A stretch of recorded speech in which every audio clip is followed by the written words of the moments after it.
Саламатсыздарбы YouTube каналынын көрүүчүлөрү. Бул кыргызча рецепттер каналы. Менин атым Аку.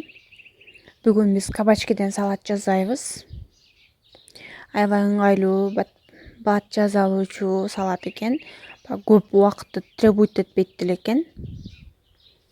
Анда эмесе баштайлы.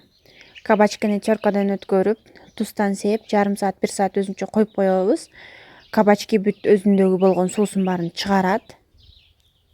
Чыгаргандан кийин муну аябай катуу сыгып алабыз. Суусун баарын агызып сыгып алгандан кийин буга жумуртка кошобуз.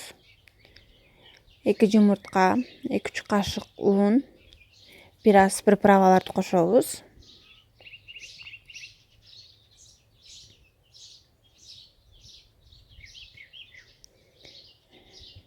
Мен биринчи 3 кашык un кошком.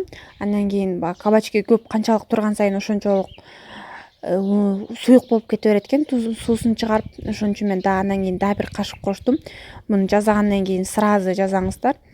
Бир аз калемпир, бир аз мурч коштум.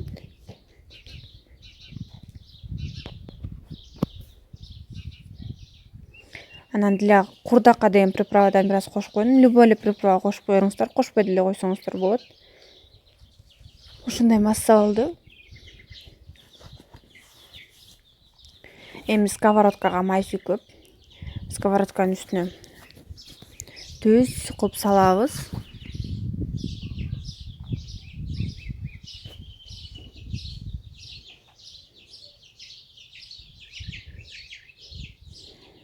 Бирдей калыпта кылып салганга аракет кылыңыздар. Баары бирдей бышсын. Өтө ысык эмес, өтө күчтүү эмес, өтө слабый эмес, орточо отко бышырабыз. Меники мечта плитасы 4 немеге чейин. Ошону мен 2-сине коюп бышырдым. 2 жак бетинен примерно 3-4 минуттадан кетти.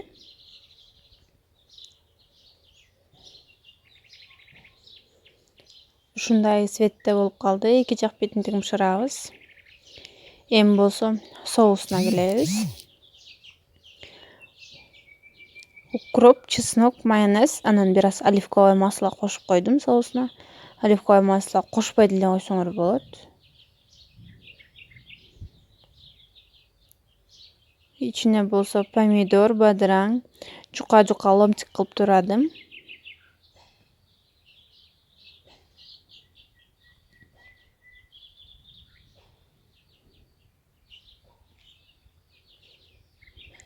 Эми болсо биздин салатыбызды жыйнай баштайбыз. Меники 2 кабачковый ушундай оладьи сыяктуу болуп чыкты. Муну туурап деле баарын аралаштырып деле койсоңор болот. Мага бирок ушундай ыңгайлуу көзүмө көрүндү. Биринчи кабачкини салып, алга соустан сүйкөп, өтө көп эмес, өтө аз эмес, орточо калыпта сүйкөйбүз. Үстүнө бадыраң, бадыраңдын үстүнө помидор, экөөнө тең туз сеппейм. Майонез соустун да тузу болгондуктан, кабачкинин да тузу болгондуктан мен туз сеппейм. Экинчи кабачкинин кабачковый оладьи сыяктуун салабыз. Үстүнө болсо майонез салабыз. Мен бул салатты биринчи жолу жасадым. Ошондуктан мен билген жокмун, үй бүлөм жейби, жебейби. Ошон үчүн мен аз эле слой кылдым. Эсли үй бүлөңүздөр жакшы жээрин билсеңиздер, сразу 5-6 кабачковый слой жасаңыздар. Торт сыяктуу болуп калат. Ортосуна болсо помидорду, бадыраңды экөөнү майдалап эле туурап койдум. Холодильникке 1-2 саат салып койсоңуздар сонун болот. Мен салган жокмун. Сразу эле эметтим. Кечинде жасагам, кечки тамакка койдум сразу эле столго. Бир аз холодильникке койсоңуздар формасын сонун сактайт. Кийинки видеомо чейин сак саламатта болуңуздар.